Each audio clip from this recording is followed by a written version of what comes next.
The attacks in France carried out by the radical Islamic terrorists under the umbrella of the extremism of al-Qaeda and ISIS, two separate groups that, of course, have used high-profile attacks to try to attract funding and more recruits who are ready to die for their cause. On Friday, al-Qaeda's Yemen affiliate claimed that it had directed Sharif and Saeed Kouachi in the attack on the Charlie Hebdo offices.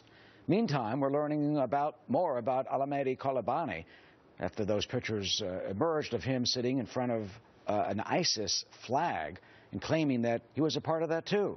He, of course, is suspected of being behind the killing of a French policewoman and the killings and the hostage-taking at the kosher supermarket. So which is which? Putting all this in perspective is Lisa Daftari, a Middle East journalist and a Fox News contributor. Lisa, good to see you. So the brothers jump out and yell at a bystander, tell the media this is for al-Qaeda in Yemen, in the Arabian Peninsula. At the same time, you get Kolabani sitting there in front of an ISIS flag, claiming that he's ISIS. Does it matter?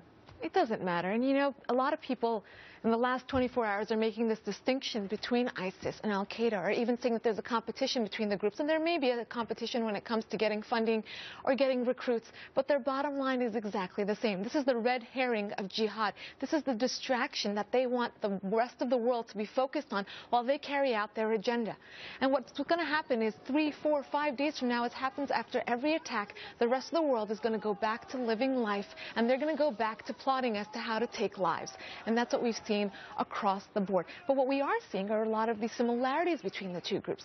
This is Jihad 2.0. What ISIS brought to the forefront was this new savvy way of conducting jihad, meaning using social media, using rap videos, having a tangible face on the group. They had al-Baghdadi as the caliph of their caliphate, right? And al-Qaeda, it's been quiet. It doesn't mean that they haven't been busy plotting away. And what about, what's going to come next? Possibly within a week. I bet there's going to be a video from Hayat.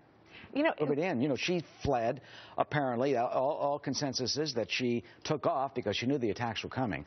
Went to Turkey, crossed the border into Syria. How long before a video of her pops up proclaiming her love for her deceased common law husband, calling him an Islamic radical hero, blah, blah, blah, blah, blah, blah. Exactly. And this is exactly what we've been seeing, this evolution of jihad, using social media, using videos. And another thing I want to point to is that, the connection of these jihadis and their lives while they were living, their connection to these different groups is not going to be as important as their deaths, and how their deaths are going to be used as propaganda to radicalize and incite more such attacks, particularly on the West. They're fixated. Al-Qaeda in Yemen, fixated on launching attacks in the West.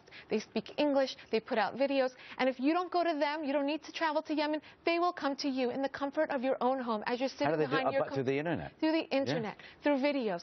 And they know how to connect to young, why can't they stop those people. videos? YouTube has pulled millions, they say, but why can't they stop this connection with They've tried. They try very hard to stop this. They try very hard to flag this. But look at the internet and how massive it is. Let me show you something that was really incredibly powerful. We got that video of the world leaders of Merkel and Hollande and Abbas and Prime Minister Benjamin Netanyahu walking arm in arm. Take a look at that. Who's missing? Where are we? Eric Holder was there.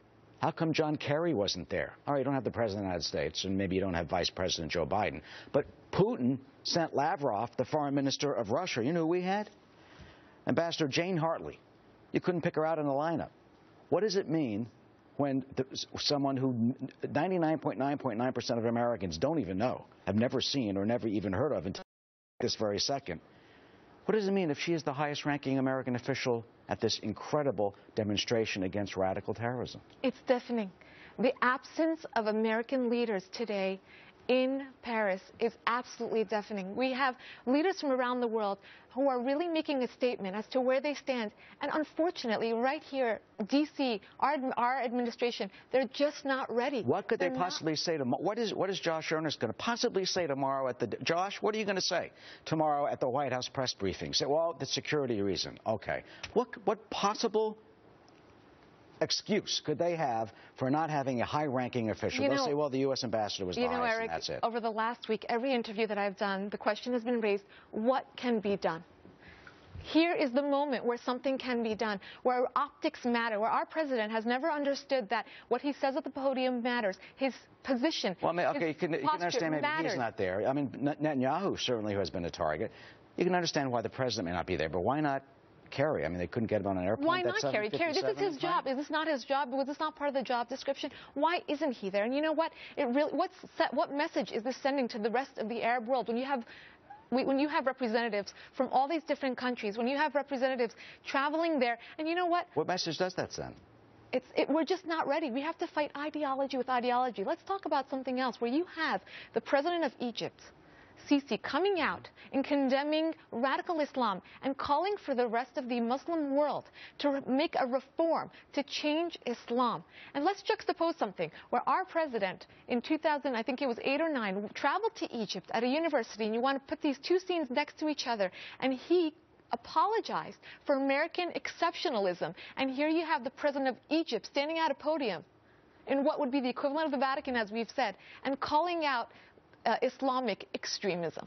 And you know, if you put the two together, it's like, look at where the Arab world is headed. And unfortunately, the U.S. has not caught up to that yet. Well, we'll have to see what the White House says tomorrow. I mean, they'll obviously will have their reasoning, and they will publicly say that, whether it was just logistics, inability to do that, security issues, or something that critics will say is much deeper. Lisa Daftari, thank you for your insight.